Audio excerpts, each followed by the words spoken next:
Welcome to the Avert Your Eyes Podcast, where we talk with some of the most creative people within North Texas and beyond. I'm your host, Michael Gibson Jr. I'm currently in Los Angeles this week, and I'm attending a big media conference called Promax BDA, as well as taking in some of the sights of the city. I attended a sketch and improv show at the legendary Groundlings Theater, and as I'm recording this, I'm heading out to the Wizarding World of Harry Potter's over at Universal Studios. I can see why everyone falls in love with this town. The weather right now is gorgeous. It was a little foggy when I came in the other day, but otherwise the weather has just been absolutely amazing. And amongst all of that, I'm very honored that our next guest took the time out of his day to meet up with me while I'm here in LA.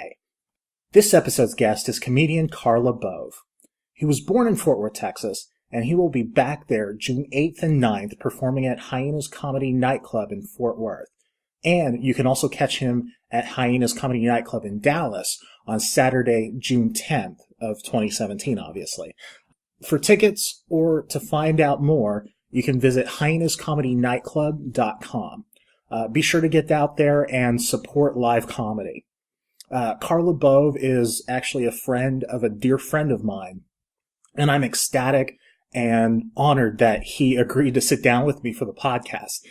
He welcomed me into his home, and we got to record in his garage, so we were kind of out in the open, and I regret in my rush of packing, I forgot to bring a cell phone adapter for my tripod and a microphone cover. I'm recording this on the Zoom H4n that I bought just to bring out here to LA with me, and I'm testing it out, and so far I like it, but the wind got into a little bit of the recording, so I apologize for that, but you'll hear a little bit of nature sounds, but overall I think the audio's pretty good, and I look forward to using the forend a lot more. And recording in his garage made me feel a little bit like Mark Maron, just a tad.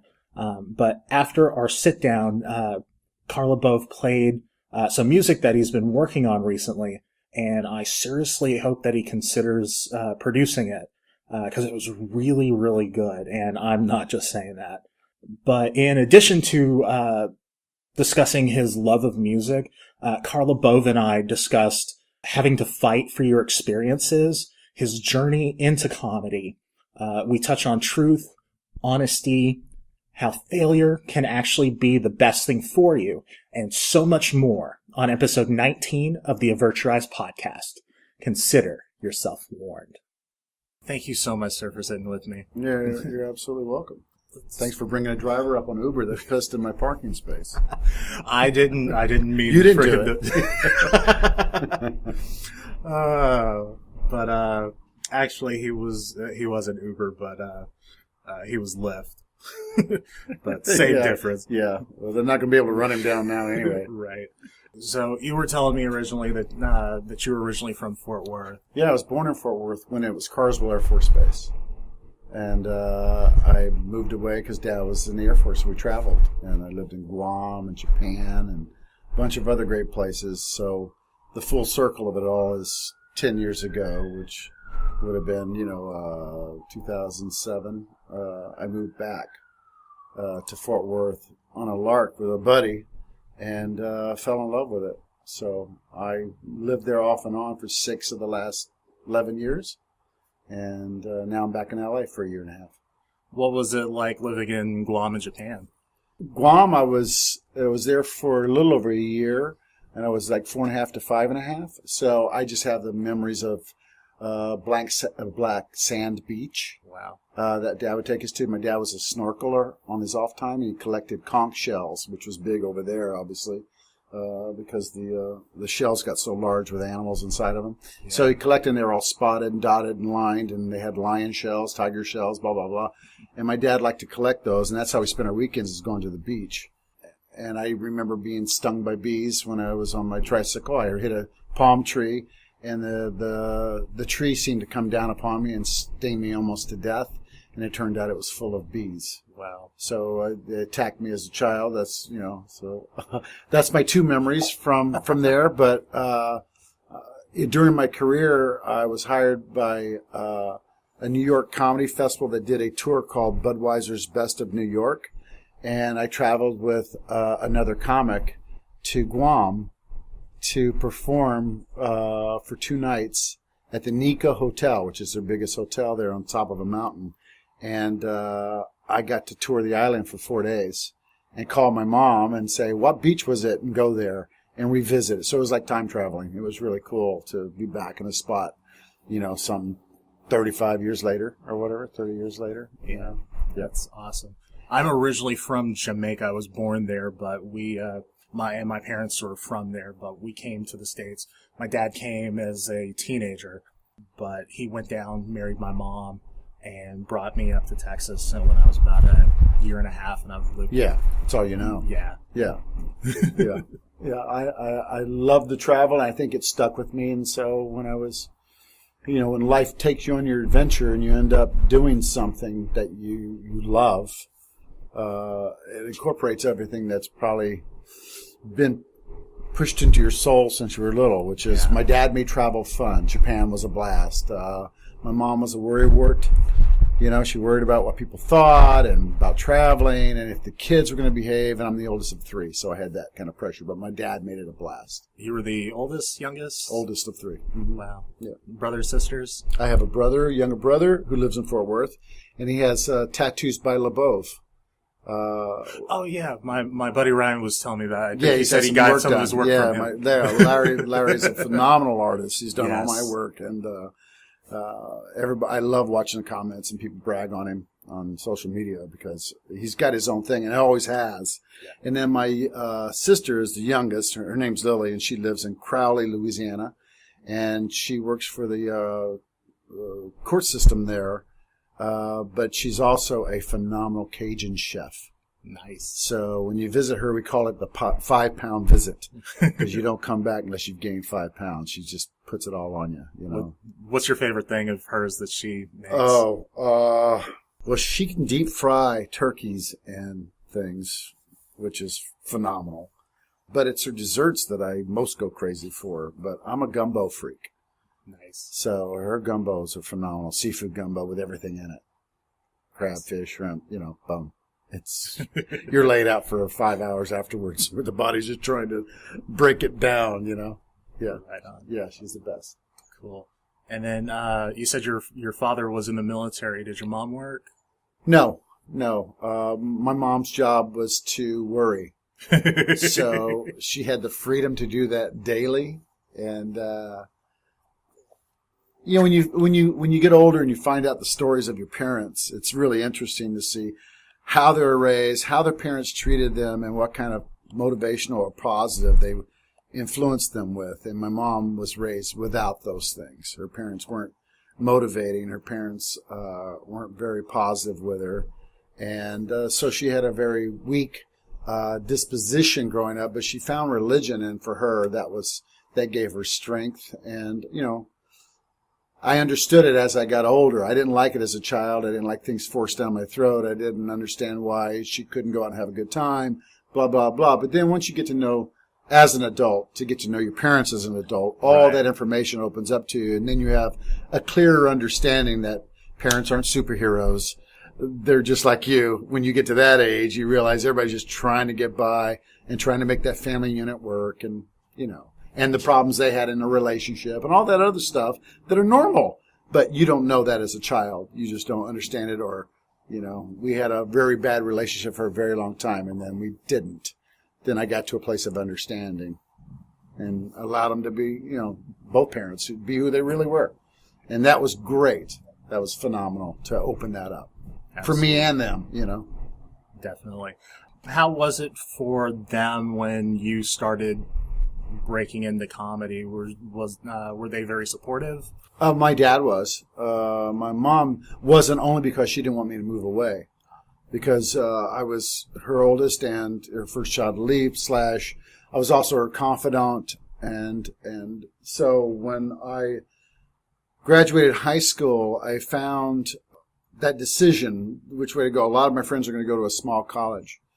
And I was up north of Los Angeles at the time at Vandenberg Air Force Base. So a lot of my friends were going to go to a college 30 minutes away, Allen Hancock College. And I was a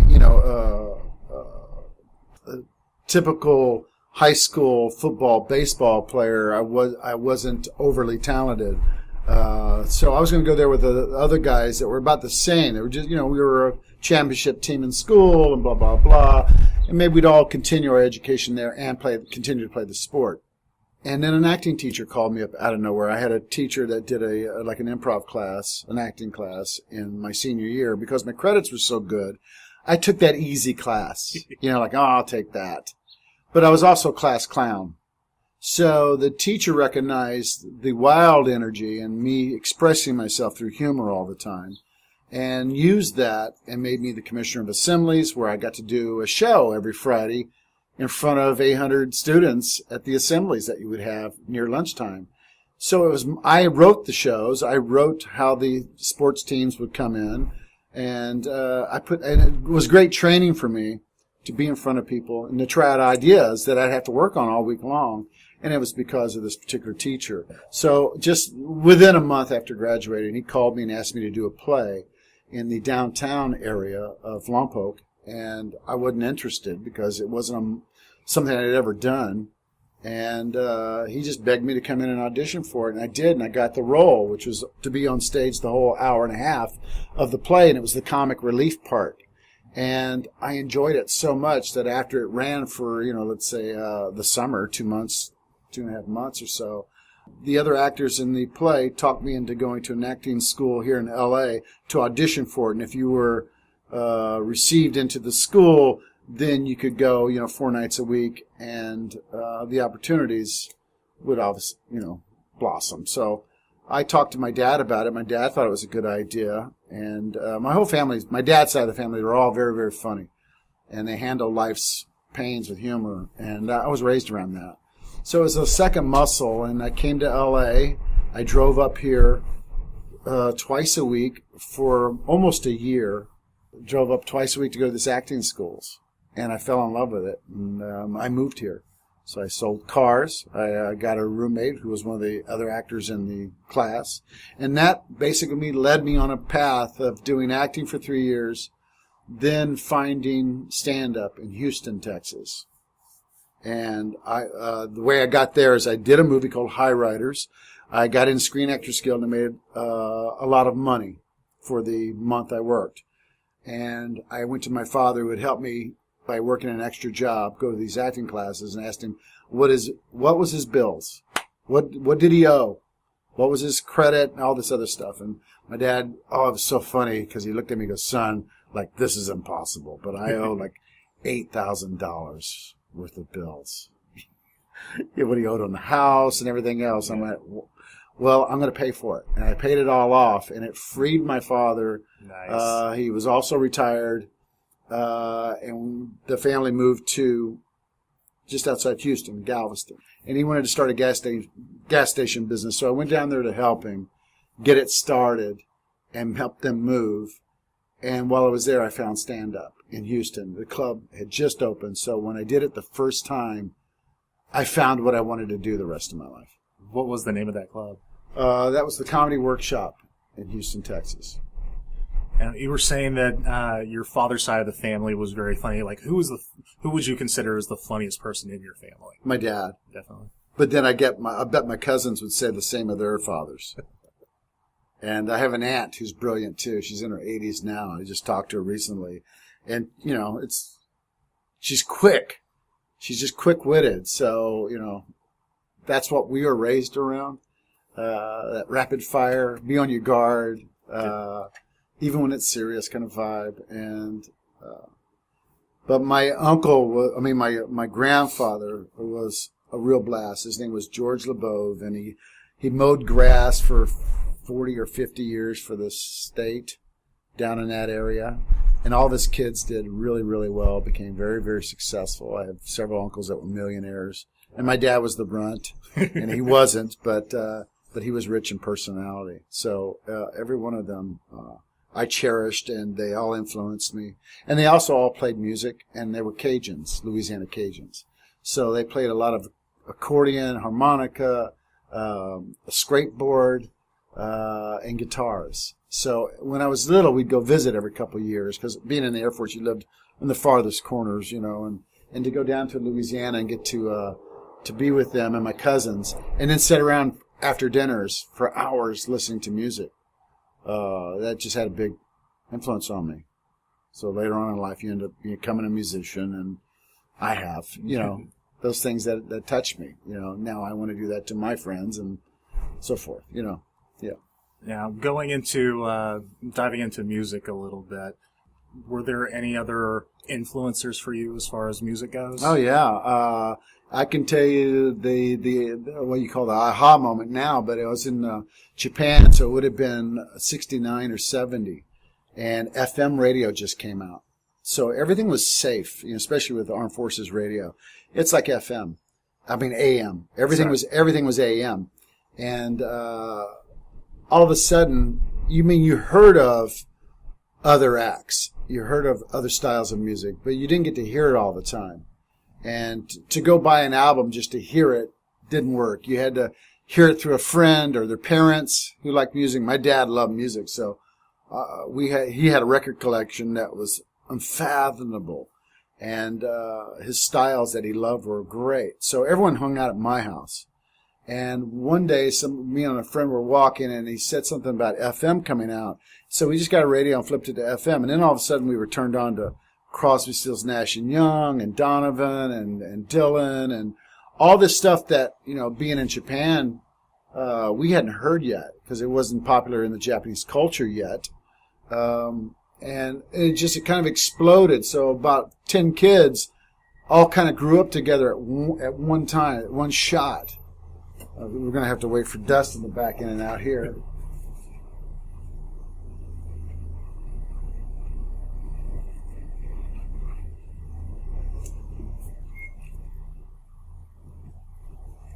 The delay in the tape. No problem. He's not awake yet. He's got to go get his juice at the store. All right. So about 10 kids, we all got influenced at once by another side of music, which was the acoustic stuff and the protest songs, which we weren't, we were 10. Yeah. So it just kind of woke us all up. And so by the time I was 11 or 12, I had my own band. Wow. And we played high school dances and stuff. We got good enough to be invited to play for high school stuff. So I did that for 2 years and came back to California just as I turned 14. And you played guitar? Yeah. Mm-hmm. Very cool. Mm-hmm. What sort of instrument did you like playing with? As far as brand? Oh, you just want me to say your name. No. Gibson. Which is funny that my last name is Gibson, but I own an Epiphone. It's a black SG. Sure. It's something about those horns. Yeah, I know. Yeah, no, there's, to people who don't play, especially guitar, there's something romantic about, finding that certain instrument, because people just assume, oh, you play guitar, here's my guitar, play it. And it's no, it's very individual. It's got to fit into your body a certain way, and you just got to have a feel on the strings, and the string height is important, and all the things that you don't know when you don't play the instrument. And then once you do play it and become very proficient with it, then there's things that you won't play without, and it has to be a certain height of the strings off the fretboard and a certain sound that you become in love with, and that you search for guitars. I've probably had 40 guitars in my life, and every one of them that I've owned have had a different character to them that I enjoyed, whether it was for 6 months or 10 years. There was just something about it that affected me, especially when you strum it and you feel on the back side of the wood on the guitar that's against your chest, there's a vibration, and it's almost like you're both communicating as one. And there's certain guitars that you'll have that with. And I've found them with Martin and Gibson. Those are the two guitars. But it's usually the older Gibsons for me that do that. Yeah. And actually all older guitars. The new ones are fine. but the older ones have personality and have story. Because when someone gives you or sells you a guitar, there's a story to that guitar. There's songs written on it. My dad owned it. My grandfather owned it. Those kind of vibes where you hear their story. So that's in that guitar. So those songs that it's going to gift you with because your voice connects with that guitar, or, that all those stories are involved. And I believe in all that. It's a piece of something someone loved, and it's wood. So it has a history to it. It was a tree. It grew somewhere. It was chopped down. The best parts of it were cut up for this guitar. And now that living, breathing instrument is something that you take care of. And then you pass it on, So that's my joy of guitar. Yeah, I'm an acoustic guy. I love acoustic guitars. That's awesome. Yeah, I'm kind of mad because like my girlfriend's oldest daughter, who's 14 right now, she saved up her money, but she ended up just buying some starter guitar or something. But it was like, I'm like, why didn't you consult me or this other neighbor friend who who knows does a little bit about music? it. I was like, she just ordered it offline from Amazon, and I was just like, it's got like these plastic strings. Sure. I'm like, no, like I could have like taken you for a day. Yeah. So I was like, don't ever buy another instrument without consulting either me or anybody that does it. I know, I get it, man. Yeah, it's like it's like getting an online bride. Why didn't you? I could have introduced you to a woman I know who's really sweet. Why did you get someone that doesn't speak English who's just trying to get your money? My heart still hurts. Yeah, from that. But, of course. So you ended up talking about what drew you sort of into comedy and performing on stage. Were there any other comedians that inspired you? I think the biggest inspiration I got, or the push in the back for me to try it, was my dad and I watched The Tonight Show every night. That was a little thing that we did together. And, I wasn't a comic, and I always enjoyed the comics, Dangerfield, and then right when Steve Martin started to become big, right? Yes. So this would have been, I was in high school. I watched him on a show called Merv Griffin and Mike Douglas. These were daytime and early nighttime shows that were very popular back in the day. And they had on a lot of comedians filmed out here in L.A.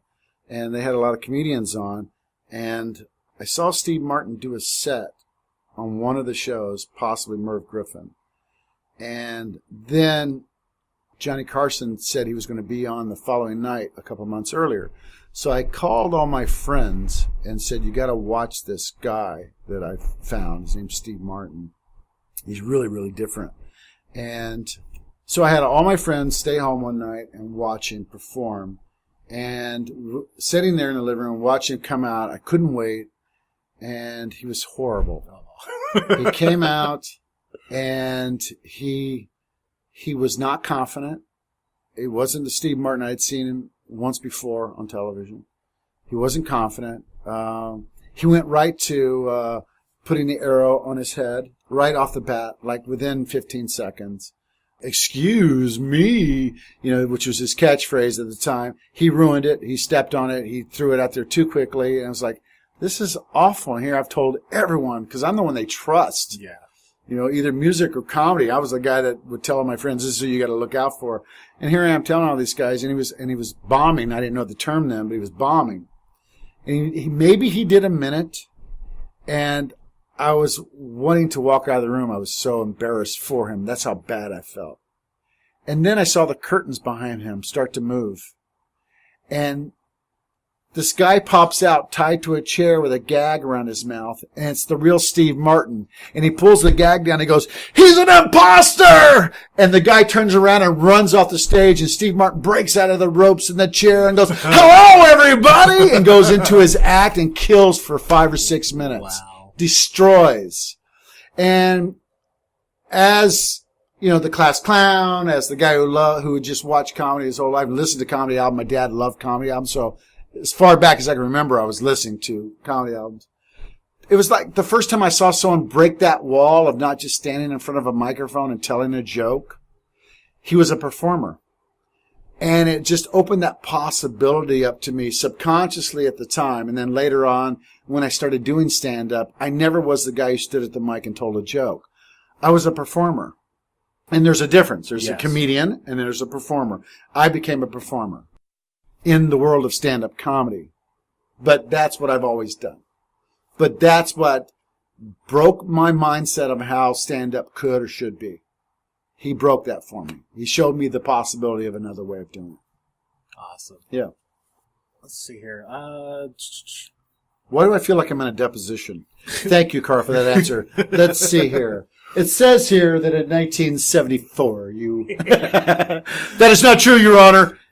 I'm trying to make it as conversational as I can. I grew up watching Saturday Night Live and a little bit of SCTV and some of that stuff. So Martin Short, Sean Candy, and all those guys. Sure. Like, I grew up and I loved it. What is it about comedy that and just being an entertainer that you love the most?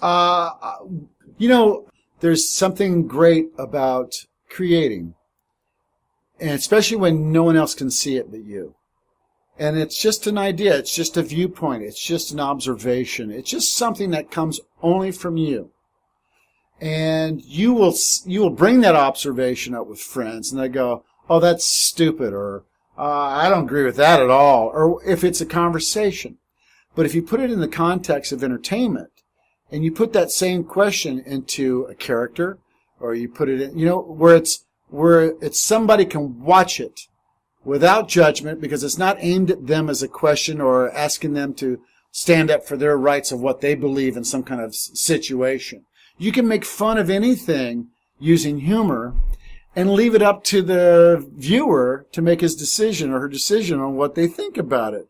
But if you get a laugh from them, it worked. Your way of expressing yourself worked. And I think that's the thing for me is it's like wrestling.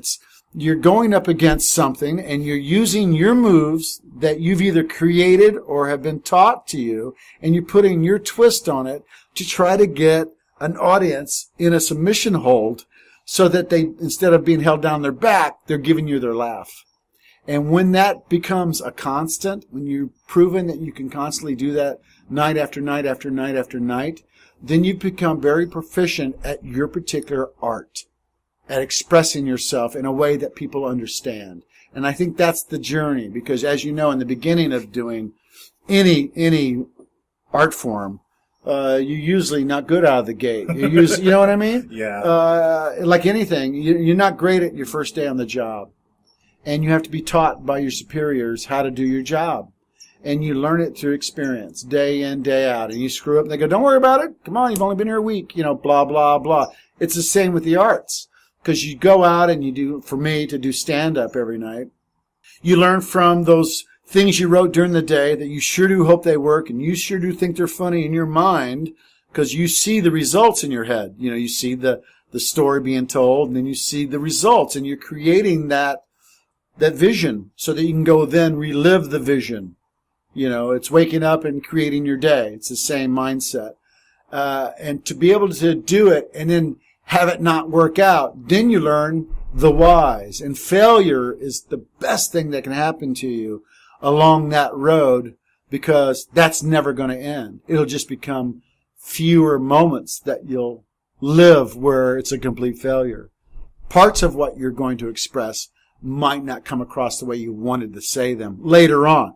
But early on, you will have complete failures where the crowd wants you off stage, and where what you intended to say did not come across. It came across as if you were accosting them, or as you were making fun of them, and all those tricks of learning the language and learning how you want to get what you want to say out there properly, so that the joke works or the laugh comes, because you've planned this. You saw it as a vision. And it's tricky. In the beginning, they're simple jokes. But later on, they're deeper. Because like a musician, your songs are no longer 3 chords. And there's harmonies involved. And there's shifts in the song. And there's key changes. And same with, the art of stand-up and performing. It's learning tricks of personality and getting confident. And the only way to get confident is to do it over and over and over and over. And in all those horrible situations you'll live through, years later, they're fun to look back at because you've learned so much and you can see your growth. So I think the joy of it is getting the response to something you've worked so hard for. It's beautiful. Do you remember a moment early on in your career where, like, maybe you bombed out, or, you know, there was an example of something that in your head you knew in your head it worked, but for some reason throwing it out there initially it didn't? Yeah. I did a show at a theater once, my first year of doing stand-up, and there was like 5 or 6 of us comics. And we had invested our money and rented out a hall, and we were coming here to L.A. We were moving from Texas to L.A. So we needed that money that we're going to make from, let's say, 250 people. Then, $10 a person, it would have added up, and we would have had the money to move out here. And I made it really important. I made the experience very important. And I went in, and it was one of the gigs where my father actually drove to see it. And no one showed up. We didn't advertise correctly. And I had the worst set at my then career, with a year's experience. I had the worst set. And I had it in front of my father, and I had it in front of my friends. And when I got backstage, I smashed a steel door as hard as I could with my fist, almost breaking my knuckles. I was so embarrassed and ashamed, and I hadn't put it into words yet how I screwed it up. And my father came backstage right after I hit the wall. He heard it, came in the room, and everybody kind of left and let it be he and I. And my dad said the greatest thing to me. He said, I know you're angry at yourself because you made the result more important than the experience. And I just want to tell you how proud I am of you for fighting for these experiences. And it was so simple.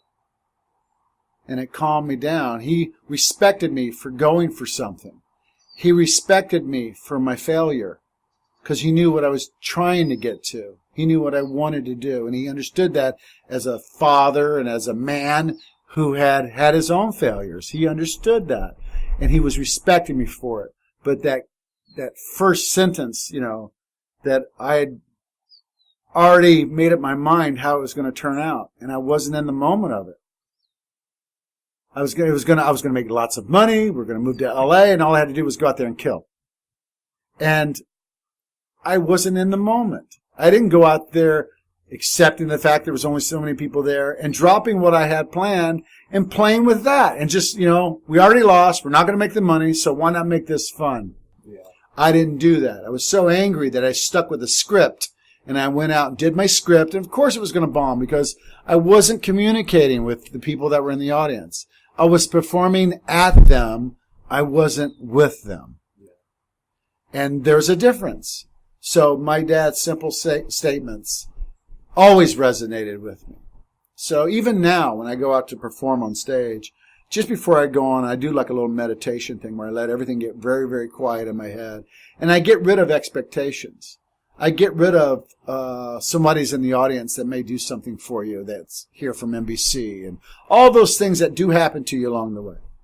I get rid of all that. And my mantra is this audience, whether it's 50 people or 1,000, have just worked all week long. They've made this important. They got babysitters, and they came here on a date with a dinner beforehand, and now this. All they want me to do is take them away from their lives for an hour. That's the request. Please take me away from my reality for an hour. I'm paying you as an entertainer to steal me away from all that.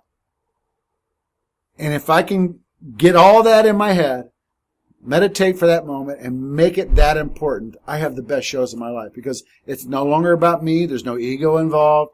All it is going out with a trained mind to take people for an adventure. That opens up a very interesting question. There's a very classical joke about people would come and see this doctor about, oh, I'm depressed, oh, you should go see, this guy, this great clown. And then eventually the third beat is, I am the clown. I am the clown. Yeah. Who do you go and see to unwind and Oh, well, I'm also friends with just about every comic. Yeah. You know what I mean? So I will go to here in LA, I will go to the Comedy Store and hang out and walk around and watch acts for, an hour to get it. But my friends are brilliant. At this point in my life, I've surrounded myself with such wonderful people. When I was younger, and through marriage and through, other experiences, and money, I had money also. The people that come to you, you let them in. They're not there for the right reasons. What I found now in my life, and I'm older now, is everyone that's in my life, I love them, and they love me. So, in a simple conversation, there's love, joy, laughter, all that. So I don't really need to look for performers to inspire me anymore. My life is inspiring enough. The people I'm around are inspiring enough, and my life experiences are where I get my material. But I don't watch other comedians to get ideas of what people are talking about these days, that kind of vibe. Yeah. It's like I get it from my own experiences. So I don't get so much inspiration. I do get inspired by people who change and grow. I saw Margaret Cho recently. I went and saw a musician that I wanted to see, and at the concert he has guests open for him all the time. And Margaret Cho was the guest that night, and I wasn't a big fan, or she has her own audience, and I just never really gave her that much focus before. But she did a 15-minute set where she talked about putting a restraining order on a person she was dating, and that she felt endangered by this person, and blah, blah, blah. It's a very serious subject matter. And she made it not only funny, she made it human. And when she got done with her set, I went, it kind of wore on me through the show, listening to the musician. And then when I walked away, I was talking with a buddy about the show afterwards. It really hit me how impressed I was by her, because I think her honesty was what was so beautiful about the show. It made her so vulnerable that the audience fell in love with her, as I did too. Because I caught a moment where she was just being so honest, working on new material, but it was based on honesty. Yeah. And it was no one else's fault, blah, blah, blah. It was her taking ownership of what she'd gotten herself into and how it was working out and the fears that lie within and blah, blah, blah. And I really found a new, found appreciation for her and her art. But the truth, it's all about truth. And if you can tap into that, into what you do in anything, and people can feel that, then you're going to connect with them. Because you're just being honest.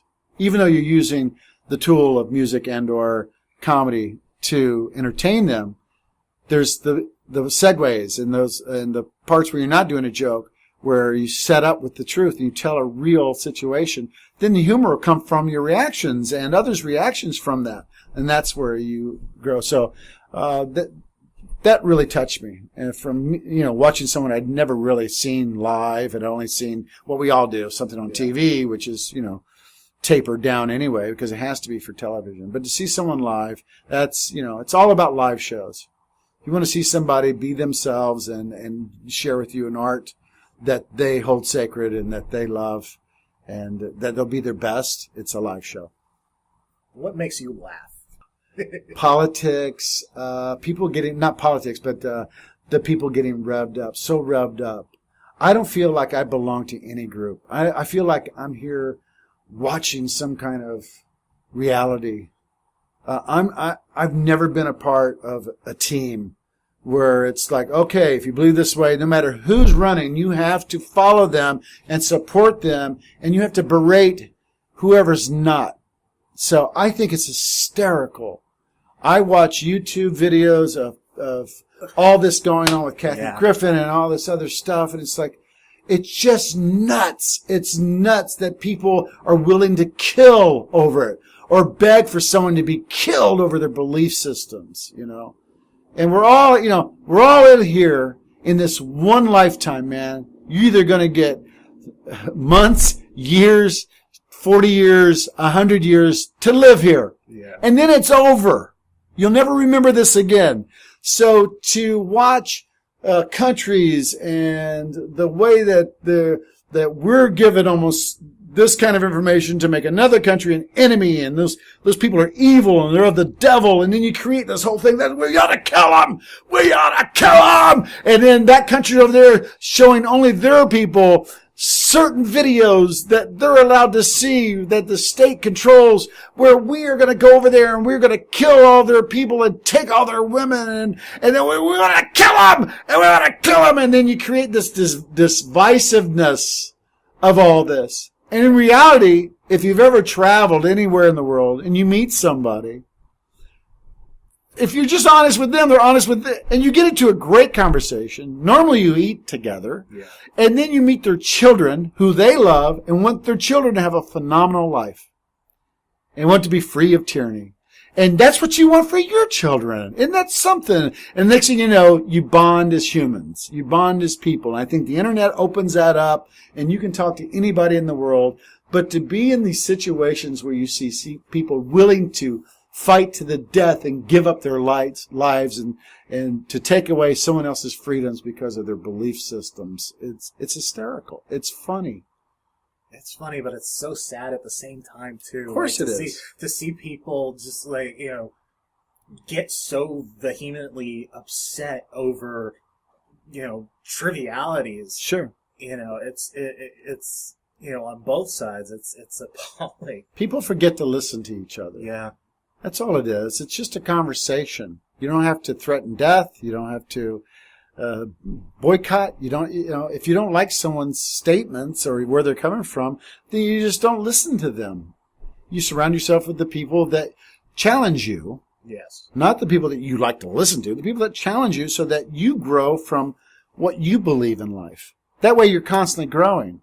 Anybody who gets stuck in their ways and says, this is the way it is and I know it all, well, then they're not being honest, because someone can always learn something from someone else's actions and their life and their writings and their music and their statements. And, you know, there's some phenomenal people out there trying to change laws. Trey Gowdy I just got into.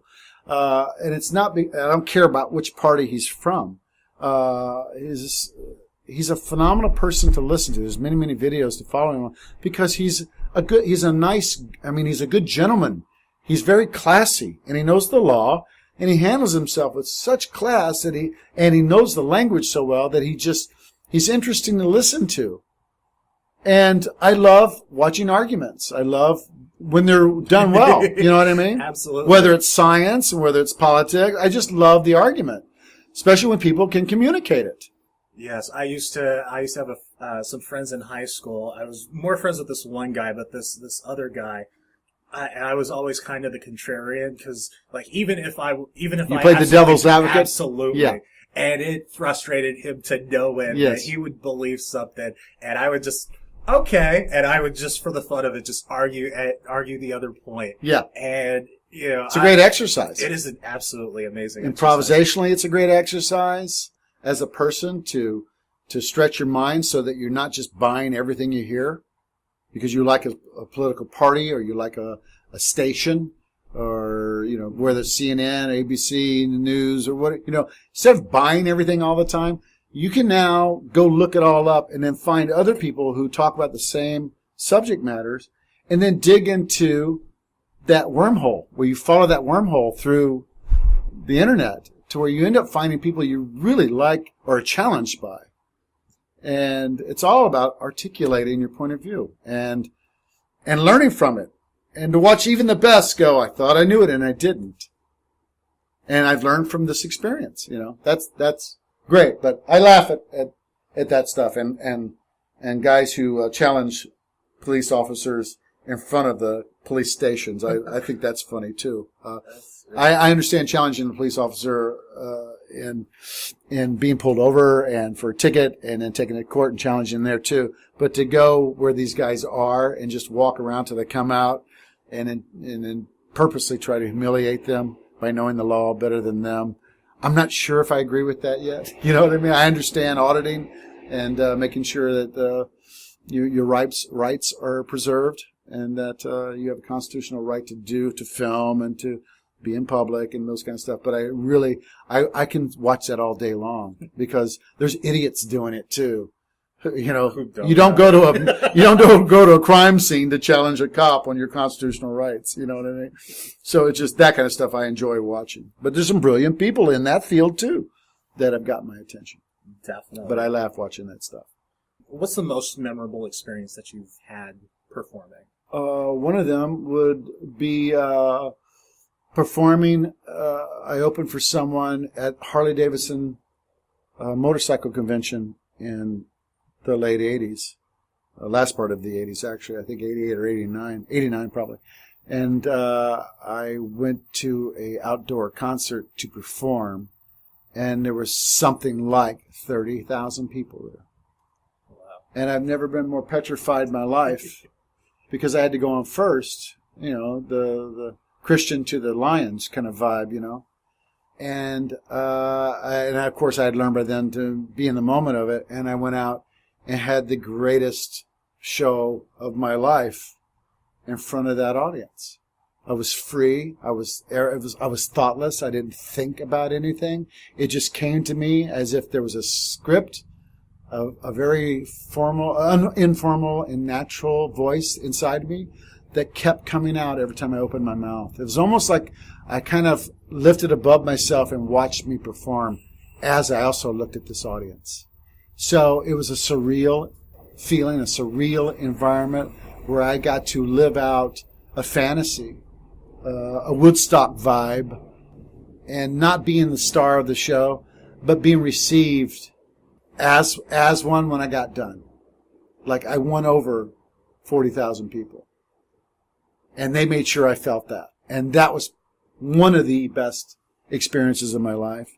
And then the opposite of that would be doing a show years ago in Pittsburgh in the worst ice storm they'd ever had. And they took a car, came and got me. I was only 2 miles away in a hotel, but they had to send a super stretched limo, which somebody owned at the club, to get me because it was wide. It wouldn't slide off the road. And they got me. And I go, why are we doing the it if nobody can get there? And there was actually 5 people that drove 2 hours early in the day. And they were stuck now because of the ice storm, and they had to get a hotel. So there's 5 people there. And, at least you can go over and talk to them. So not only did I talk to them, but I went ahead and grabbed the mic and pretended that they were that was the audience. Yeah. And I did an hour show in front of 5 people. And again, that same thing where it was just so open and fun. And I talked to them and used what they said. And I took each sentence for an adventure. And they had their money was so well spent. You know what I mean? Like, even though they were stuck there and they had to pay extra money to get a hotel, I made it for them. And that's one of my favorite moments that I'll never forget. Yeah. What does a typical week on the road look like for you? Well, it's, I like to walk. So it's hotels, it's travel. It's not easy. It can be lonely. It's going to a gig and going to the showroom and seeing the showroom, seeing what you have to work with, meeting the staff, shaking hands with people, being this is going to be your team for the week or the weekend, and going out, finding the right kind of restaurants, but finding that comfort zone where you feel comfortable in that town. I like to do walk-arounds and go see their local things, and that way I have things to talk about so they know I didn't sit in my room, that I do know what's going on in their town. I do know what their people are like, and I do know things that they would go, how did he find that out so quickly? I like that.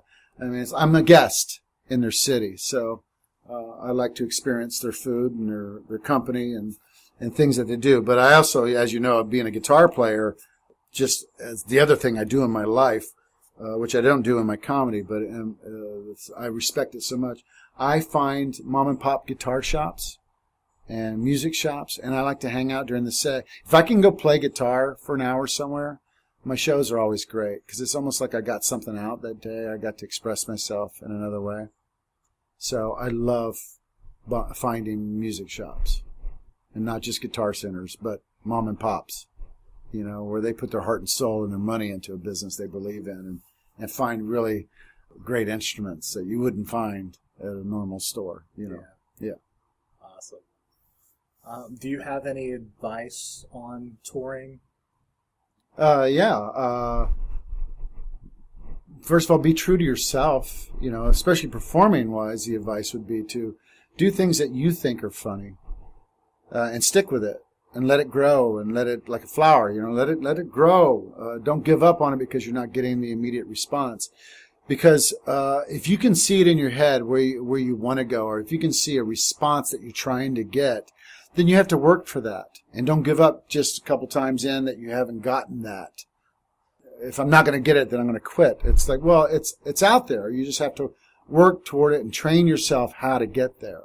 And change things, manipulate things within your personality, within your delivery, within your stage presence, that eventually will get you to that.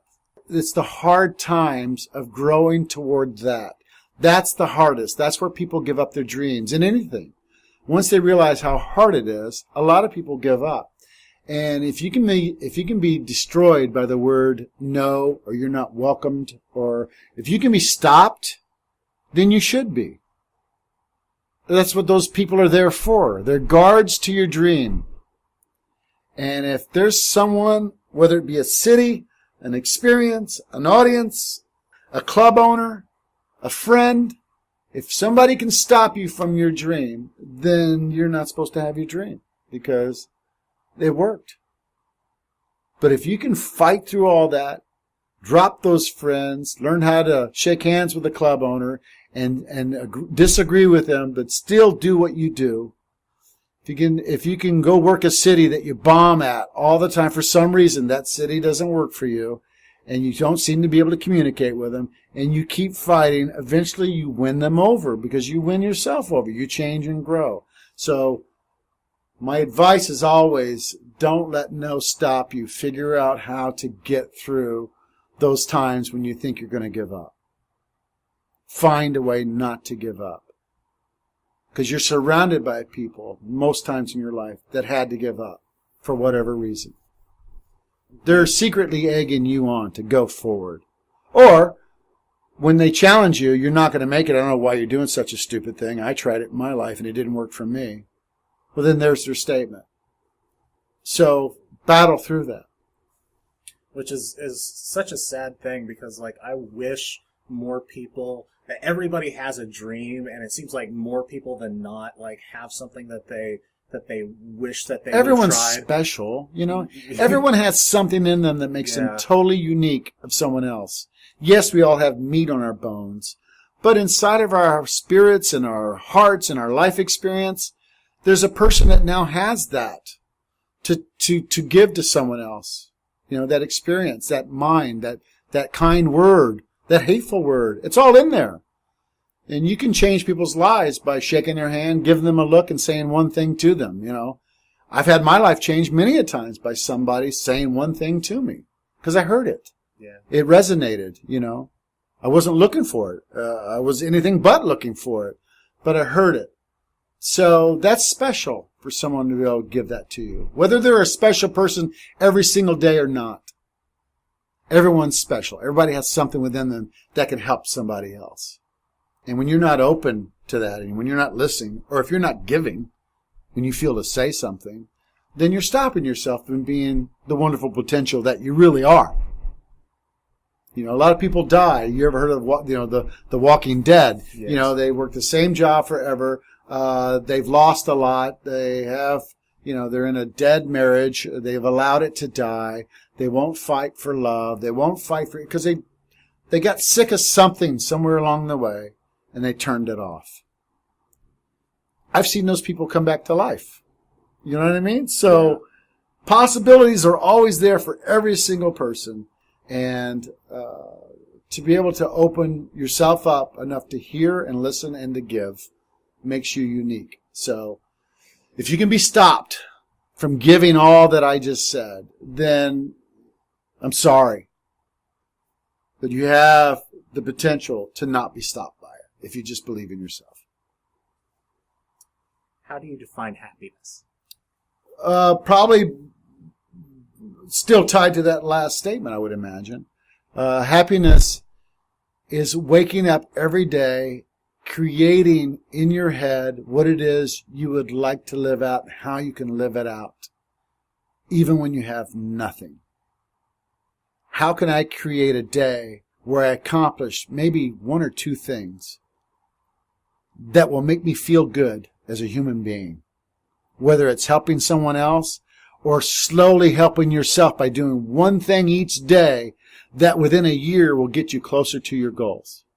It's so simple. One thing. How can I help myself today? That one little thing that weeks, months, and a year from now will come to fruition. Because I did the work now, whether it's taking an hour walk, twice a week, whatever. It's just something where you do something. That's happiness. That at the end of the day, when you can look back and you accomplished it, that's happiness. That makes me happy. Because it's more than just me. It's helping me get somewhere, and it affects others. Yeah, that sort of goes towards, like, my sort of personal motto. I have, like, 3 things that if I can check those 3 things off throughout the course of a day, you can smile then I feel complete. Have I learned something today? Have I done something for somebody else? And did I laugh? Yeah. Yeah. Yeah, it's beautiful. I mean, in the adventure of, helping people, a friend of mine has severe depression. And one day we were talking and I said, you know what? We talk about this all the time. So instead of dealing with how you feel, why don't you help somebody today? Find someone and listen to them and hear what they need and then help them do something. And that little project completely changed my buddy's mind. Because I think what he found, and what we all find, is by helping others, within there's joy in there. There's seeing someone's day change because you did a simple thing. Yes. Or you did a lot of things. Or you did nothing but say something to them. Whatever that is, then there lies the humor of it all, and the joy of it all, and the smile, and the, you know what I mean? And the happiness. Because, you connected with somebody else. And so when people are down on themselves and they're really looking to change their own lives too, experience has taught me helping others is a key to that. Because you learn from it. Absolutely. Through the years, and I know we're getting close on time, I'm trying to wrap this up. What has comedy taught you through the years?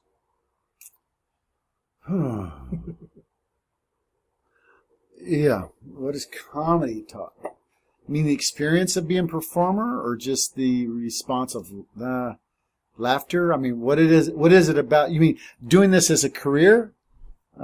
Pretty much whatever it means to me. You. Okay, I'll pick one. One of the answers would be the effects of audiences. I think I've never, I haven't that often been an audience member because I started so young in stand-up. I was like 19 when I started doing stand-up. So I'd never really been to a lot of concerts. I'd never been to any comedy shows or anything like that. I just kind of found it. I had acting lessons under my belt, but, I'd never an audience to see all that stuff. So I think what I've learned from stand-up is that people out there in the country that go to shows are really looking for relief from what they have to experience every day. And I know as a human being, I do too. So I go to music concerts, or I listen to concerts on my computer, and I try to find those escapes. And I think that our world is tougher than it's ever been. I think with mass media, we're getting inundated with information that we've never had privy to before. I mean, you're oversaturated.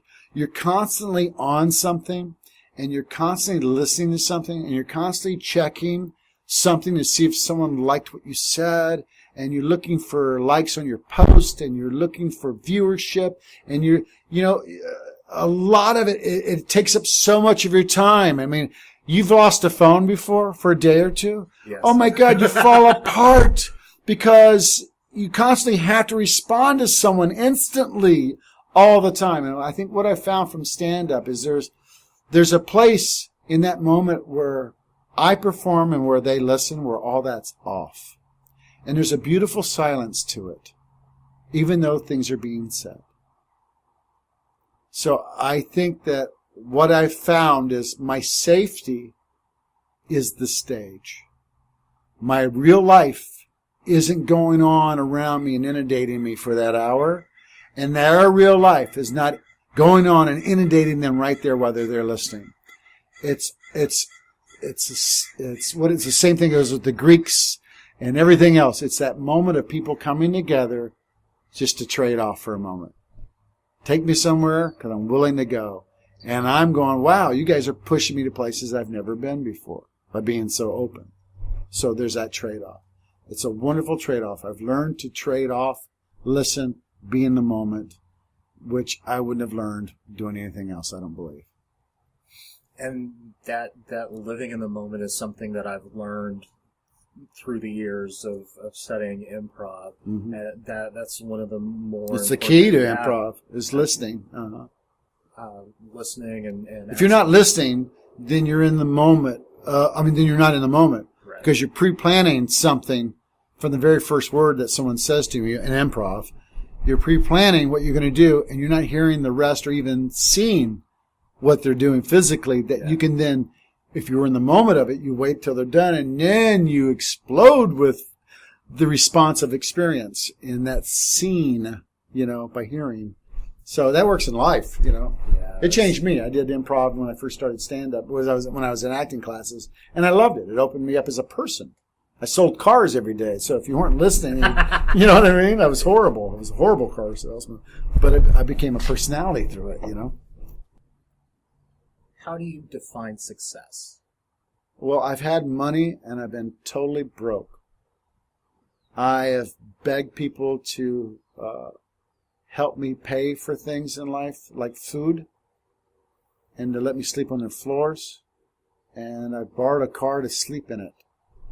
I've had money. I've had a home in Malibu. I've had cars. I've had, I've flown in Learjets. All that stuff. Success is being a great human being to others.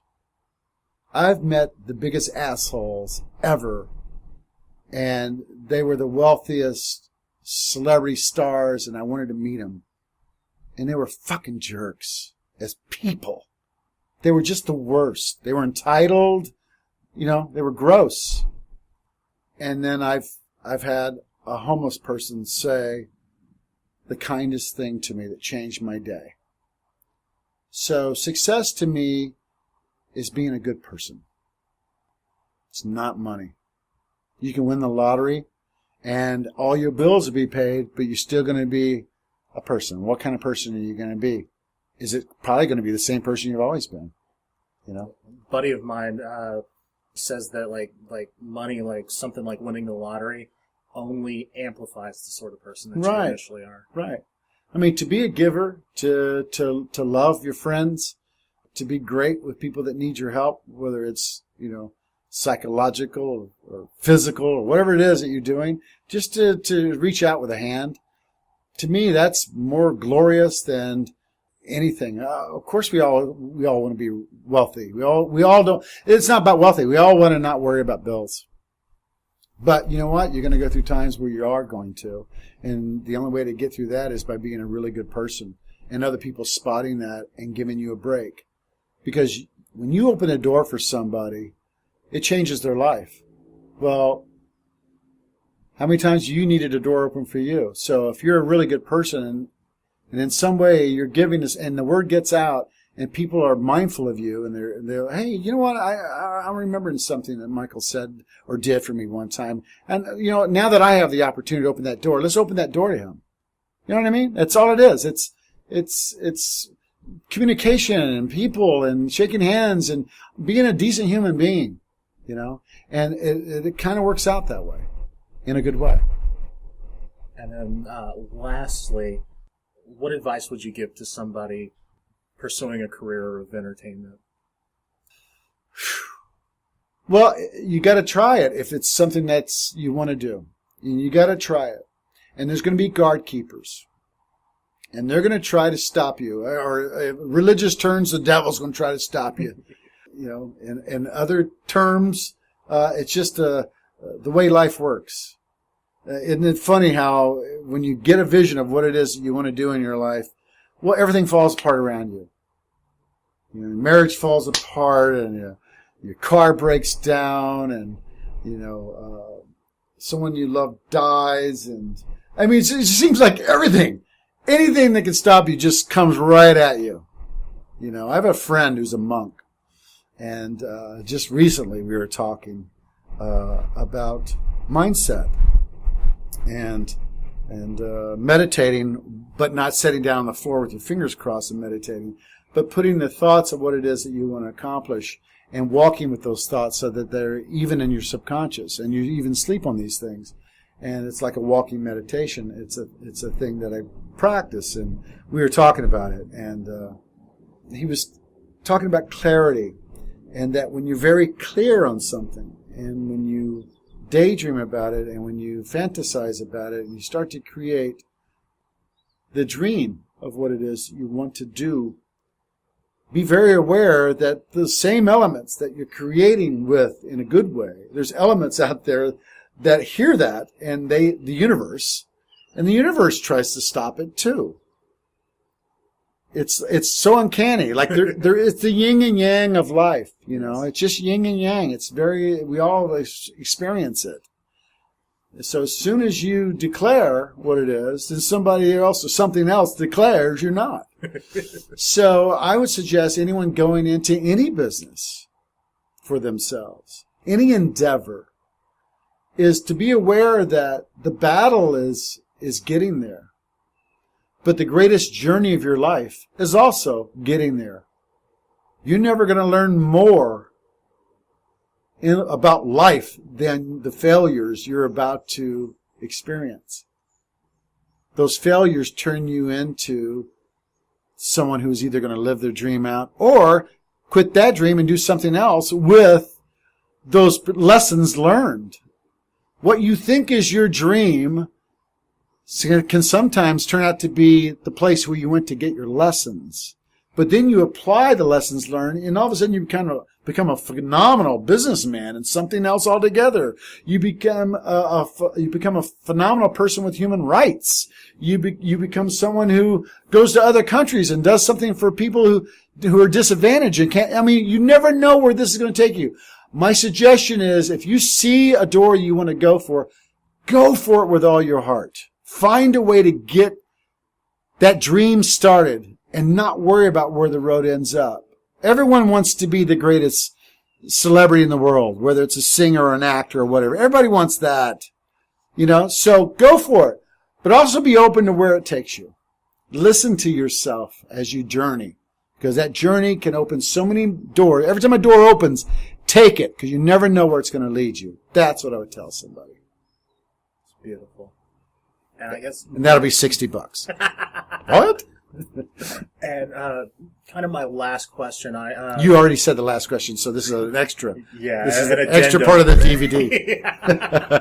I was going back and I saw a video on YouTube. There was an interview where you were talking about, people need to be mindful, of how they want to be thought of and remembered down the line. How do you want to be remembered?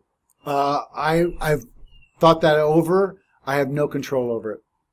What I want to do in my life is be very mindful in every instance and I want to treat people the same way I want them to treat me.